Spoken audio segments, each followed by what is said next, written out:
I'm REM. It's July 3rd, and this is my mid-year book freakout for 2026. There are a lot of versions of this tag because basically everyone puts the questions. I believe it started in 2016, but basically everyone chooses the questions that they like. Some people have added questions, etc. I have chosen to go with 6 questions this year. So the first question is, what is the best book you've read this year so far? And the thing is, I chose 3. But I feel like okay with choosing 3 because they're all very, very different from each other. I think the thing they have in common, though, is that I just absolutely love the main character.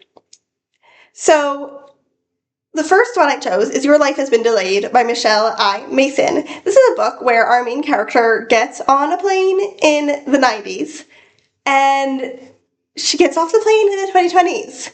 Something happened, and basically the plane time jumps from the 90s to the 2020s.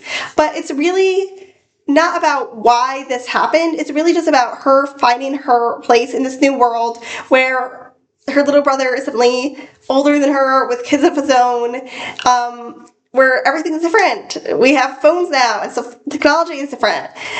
Society is different in some ways. And I just really, really loved this exploration.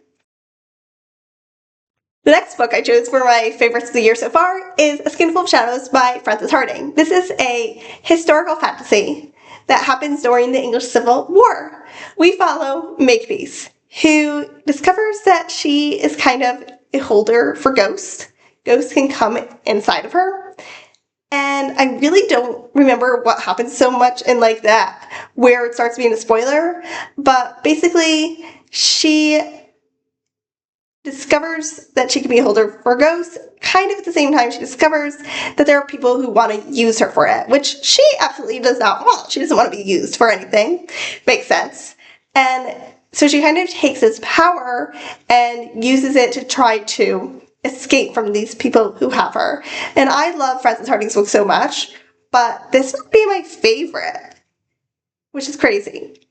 And the last book I chose for favorites of the years is Bread Givers by Andrzej Jasiewska. This is a semi-autobiographical novel published in 1925 about a daughter of immigrants in the Lower East End whose father is emotionally abusive. And this book has no plot, it's just character. And it's kind of similar to Your Life Has Been Delayed. That has a little plot. This one has absolutely no plot. But it's basically about her coming of age and taking her own life in her hands, kind of like Makepeace. So while these are very different books, they do have things that are similar, yes. And deciding and figuring out how she's going to live her life, and also figuring out how she's dealing with these relationships with her family. Again, kind of like Your Life Has Been Delayed. So I guess I really like character-focused books that have people taking their lives in their own hands, and books that are focused on relationships between your main character and other people. Okay, so the second question is, best sequel you've read this year so far? And that would be The Spellcoats by Diana Wynne Jones. Technically, this is a 4-book series, and technically this is chronologically the first one. And technically, you can read the first 3 books in any order you want. You just need the 4th book to be last. However, this is not the first published book, and I didn't read it also as the first one. I read them in publishing order. So I'm counting it as a sequel. And it's also my favorite of the series, by far. Might even be one of my favorite Diana Wynne Jones books, which is crazy because, it's up there. It's up there in the Diana Wynne Jones books I love. And one of the reasons I love it is that it's written in such a unique way. This book takes place on a river, and the book really moves with the river. If the river is meandering, the book is moving more slowly. If there's a flood in the river, then everything's happening quickly and all at once, and I absolutely love that. The book style of this book was iconic. Okay, the third question is Biggest Disappointment. This is a kind of silly one. It's a picture book. It's Library Mouse, which is written and illustrated by Daniel Kirk. And it's even more silly because I was exposed to the book by my reading disorders course. We were shown a video of a child reading the first paragraph in this book. Not even the English version. This book is originally published in English. My course was in Hebrew. We were shown it in Hebrew.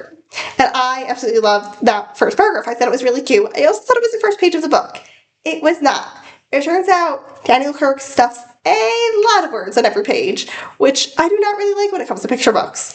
The other thing I really, really did not like were the illustrations. They were stiff and kind of ugly, and they were just so not engaging. The plot in this book as well wasn't that engaging, and the pictures just made it even more not engaging. And I really thought this book was going to be so cute and funny and fun, and it wasn't. So yeah, that was disappointing. Then for 4, kind of the opposite, we have Biggest Surprise, and that was The Beholden by Cassandra Rose Clark. I was quite nervous about this book because, first of all, the reviews for it on Goodreads weren't that good, and secondly, it's over 500 pages, and I'm definitely a short books type of person. I tend not to really like books that are over 400 pages, but I ended up loving it. Like, it's not perfect, okay? There's absolutely a Povey character who's there, and he's just kind of there. Like, there's no real reason for him to be there, or at least for him to have a point of view. And there are 2 incidents that should have happened faster. But this is for such a me book. This book is so character focused. It's not character driven. It's very much plot driven. However, the main 2 points of view we're following are 2 sisters, Alicia and Izara, and they have such different personalities, which makes them have such different perspectives, which totally changes what we see. Like, we'll cut off the perspective in the middle of a scene, which I generally don't like, but it worked in this book, and then we'll see the other character's perspective, and we'll like, wow, that's totally different. It was so cool. And while this book isn't character driven, the things that happen in this book, there are definitely things that happen in this book that, like, it wouldn't have happened with different characters. Like, this book would have gone differently if we had different characters, because they would have made different choices. Also, the world building was very, very cool. Again, this is a river book. Apparently, I like books that take place on a river. So this country that the book takes place in, it actually takes place on a river, and that really builds its society. So I absolutely love that. And we also combine the world building and the character focus, because we see how the society they grew up in influence Izara and Celestia differently, because they have different base personalities. But we see how, like, they responded as kids and to that society, and how that influenced their personalities now as adults. Okay, last 2 questions. The 5th one is favorite new author, which is a debut or new to you, and I don't really have one. This year I've been really focusing on reading authors I've read from before, which is great, but that means I haven't read a lot of new authors and new to me authors, and the authors I have read, I can't really pinpoint anyone and say, like, oh, I think I'm going to love all of their books. There hasn't been one that I've read more than 1 book of, which generally does happen, so it doesn't really have one. And the last question is favorite new character. So I chose 2. Both are books I've mentioned before. So, and I think I'm going to put an honorable mention as well. So the first one is Celestia from The Beholden. She is definitely, I mentioned this in my reading vlog of that book. I did a reading vlog of that book. It will be out by the time this video is out. But she's a type of character that I don't think I've ever seen the character's perspective before.